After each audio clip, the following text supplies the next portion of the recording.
తెలంగాణ సచివాలయంలో cabinet sub కమిటీతో ఉద్యోగ సంఘాల నేతలు భేటీ అయ్యారు.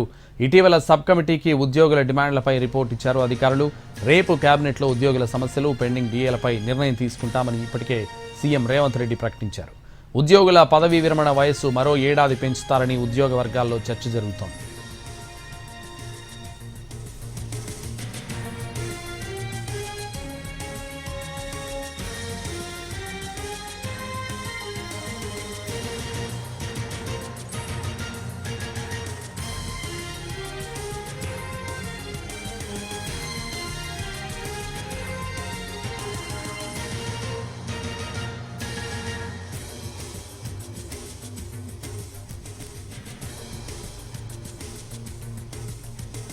తెలంగాణ సచివాలయంలో కేబినెట్ సబ్ కమిటీతో ఉద్యోగ సంఘాల నేతలు భేటీ అయ్యారు. ఇటీవల సబ్ కమిటీకి ఉద్యోగుల డిమాండ్లపై రిపోర్ట్ ఇచ్చారు అధికారులు. రేపు కేబినెట్లో ఉద్యోగుల సమస్యలు, పెండింగ్ డిఏలపై నిర్ణయం తీసుకుంటామని ఇప్పటికే సీఎం రేవంత్ రెడ్డి ప్రకటించారు.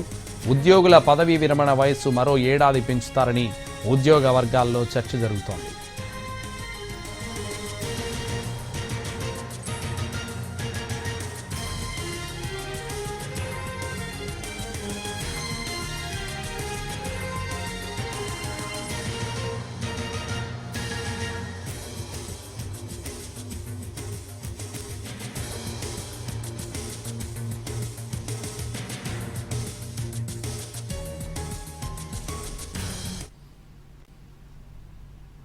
తెలంగాణ సచివాలయంలో కేబినెట్ సబ్ కమిటీతో ఉద్యోగ సంఘాల నేతలు భేటీ అయ్యారు. ఇదే విషయానికి సంబంధించి మరింత సమాచారం సచివాలయం నుంచి మా ప్రతినిధి సుధీర్ లైవ్లో అందిస్తారు. సుధీర్, ప్రభుత్వ ఉద్యోగుల సమస్యల పరిష్కారం కోసం ఏర్పాటైన కేబినెట్ సబ్ కమిటీ సమావేశం కాసేపటి క్రితం సచివాలయంలోని 6వ ఫ్లోర్లో ప్రారంభమైంది. ఈ కేబినెట్ సబ్ కమిటీకి చైర్మన్గా డిప్యూటీ సీఎం మల్లు భట్టి విక్రమార్క, అదేవిధంగా సభ్యులుగా పొన్నం ప్రభాకర్, శ్రీధర్ బాబులు వ్యవహరిస్తున్నారు. వీరితో పాటుగా సీనియర్ ఐఏఎస్ అధికారులు త్రిసభ్య కమిటీని కూడా ఇటీవల తెలంగాణ ప్రభుత్వం నియమించింది. ఆ ముగ్గురు అధికారులు కూడా ఈ సమావేశంలో పాల్గొన్నారు. ముఖ్యంగా ఇటు ఉద్యోగ జేఏసీ ఒకే డిమాండ్ వినిపిస్తుంది. దాదాపు 57 ముఖ్య డిమాండ్లు ఉండగా అందులో 10 ఆర్థికపరమైన డిమాండ్లు ఉన్నాయి, మిగతా 47 ఆర్థికేతర డిమాండ్లు ఉన్నాయి. ఈ అన్ని డిమాండ్లను కూడా పరిష్కరించాలని చెప్పేసి పదే డిమాండ్ చేస్తూ వస్తుంది. అయితే ప్రభుత్వం ప్రస్తుతం ఉన్న పరిస్థితుల్లో అన్ని డిమాండ్స్ను పరిష్కరించడం సాధ్యం కాదు. కొన్ని అనువైన డిమాండ్స్ ఏవైతే ఉంటాయో వాటిని మాత్రం పరిష్కరిస్తామని చెప్పేసి చెప్తూ వస్తుంది. ప్రస్తుతం తెలంగాణ ప్రభుత్వం 5 డిఏలను ప్రభుత్వ ఉద్యోగులకు ఇవ్వాల్సి ఉంటుంది. వాటితో పాటుగా పిఆర్సీ కూడా ఇవ్వాల్సి ఉంది. ఈ రాబోయే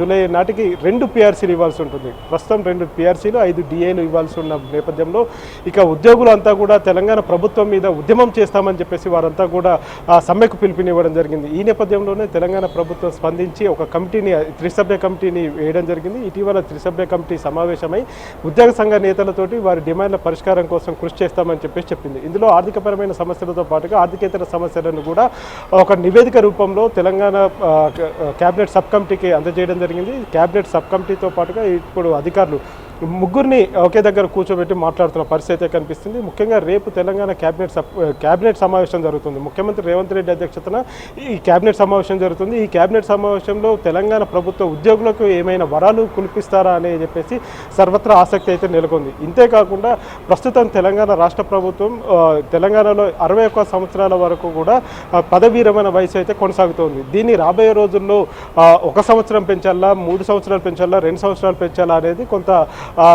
స్టడీ చేసిన పరిస్థితి కనిపిస్తుంది. ఈ నేపథ్యంలోనే పదవీ విరమణ వయసు పెంచే అవకాశాలు ఉన్నట్టుగా కూడా తెలుస్తుంది. రేపు జరగబోయే కేబినెట్లో ఖచ్చితంగా ఒక డిఏతో పాటుగా కొన్ని ఆర్థికేతర సమస్యలు ఉంటాయి. ఆర్థికేతర డిమాండ్లను పరిష్కరించాలని చెప్పేసి కూడా ఉద్యోగ సంఘ జేఏసీ నేతలందరూ కూడా కేబినెట్ సబ్ కమిటీ ముందుకు మొరపెట్టుకోవడం జరుగుతుంది. వీటితో పాటుగా ఒక డిఏను ఇస్తే దాదాపు 9,000 కోట్ల రూపాయల భారం పడుతుందని చెప్పేసి తెలంగాణ ప్రభుత్వం అయితే చెప్తుంది. ఇప్పటికే 10,000 కోట్ల రూపాయలు ఉద్యోగులకు చెల్లించాల్సి ఉంటుంది. వారికి బకాయిల రూపంలో చాలా వరకు కూడా తెలంగాణ ప్రభుత్వం బకాయిలు పడి ఉన్న పరిస్థితి కనిపిస్తుంది. వివిధ రకాల జీపీఎఫ్ డబ్బులు కావచ్చు, పిఎఫ్ డబ్బులు కావచ్చు, ఇతర ఏవైతే డబ్బులు ఇవ్వాల్సి ఉంటుందో వారు దాచుకున్న డబ్బులే తెలంగాణ ప్రభుత్వ ఉద్యోగులు ప్రభుత్వం దగ్గర దాచుకున్న డబ్బులు ఇప్పటి వరకు ఇవ్వలేదని చెప్పేసి ఉద్యోగులు తీవ్ర ఆగ్రహం వ్యక్తం చేస్తున్నారు. వారి సరెండర్ లీవ్స్ కావచ్చు, లేకపోతే ఇతరత్ర ఆర్థికపరమైన అంశాలు ఏవైతే ఉంటాయో వాటికి సంబంధించిన ఏ ఒక్క బిల్లు కూడా పాస్ కావట్లేదని చెప్పేసి ఉద్యోగులు తీవ్ర అసహనం వ్యక్తం చేస్తున్నారు. ఈ నేపథ్యంలో నేపథ్యంలోనే ఉద్యోగుల సమస్యల పరిష్కారం కోసమే కేబినెట్ సబ్ కమిటీ ఈరోజు ఉద్యోగ సంఘ నేతలతోటి అదేవిధంగా ఇటు త్రిసభ్య కమిటీ అధికారులు ఎవరైతే ఉన్నారో ఆ అధికారులతో కూడా సమావేశమైంది.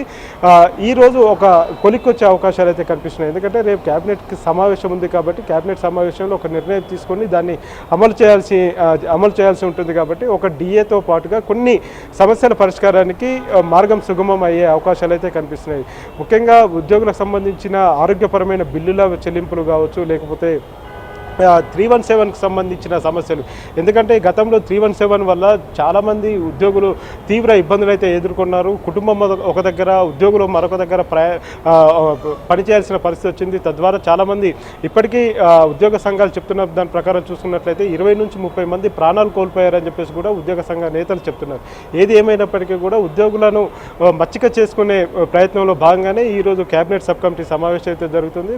బట్టి విక్రమార్క అధ్యక్షతన జరుగుతున్న ఈ సమావేశం కాసేపు క్రితం ప్రారంభమైంది. మరి కాసేపట్లోనే ముగిసే అవకాశాలు అయితే కనిపిస్తున్నాయి. తదనంతరం వారంతా కూడా మీడియాతో వచ్చి అక్కడ జరిగిన విషయాలను మీడియాకు వెల్లడించే అవకాశాలు అయితే కనిపిస్తున్నాయి. రేపు జరగబోయే కేబినెట్ సమావేశంలో ఉద్యోగులకు సంబంధించిన అంశాలతో పాటుగా రాష్ట్ర ప్రగతి, అభివృద్ధి, సంక్షేమ కార్యక్రమాల మీద కూడా పూర్తి స్థాయిలో కేబినెట్లో సమావేశం జరుగుతుంది. అందులో ముఖ్యంగా ప్రభుత్వ ఉద్యోగులకు సంబంధించిన అంశాలే ఇందులో పెద్ద ఎత్తున ప్రస్తావనకు వచ్చే అవకాశాలు అయితే కనిపిస్తున్నాయి. అవన్నీ టేబుల్ ఐటెం కింద వచ్చే అవకాశాలు అయితే కనిపిస్తున్నాయి. ఎందుకంటే కేబినెట్ ఎజెండాలో మాత్రం ఉద్యోగుల సమస్యలు, ఇతర అంశాలు ఉన్నట్టుగా కూడా తెలుస్తుంది. ఉద్యోగుల పదవీ విరమణ వయసు పెంపుకు సంబంధించి కూడా ఆ కేబినెట్ అజెండాలో ఇప్పటి వరకైతే లేదు. దాన్ని టేబుల్ ఐటంగా తీసుకునే అవకాశాలు అయితే కనిపిస్తున్నాయి. మొత్తంగా ఉద్యోగుల సమస్యల పరిష్కారం కోసం ఇటు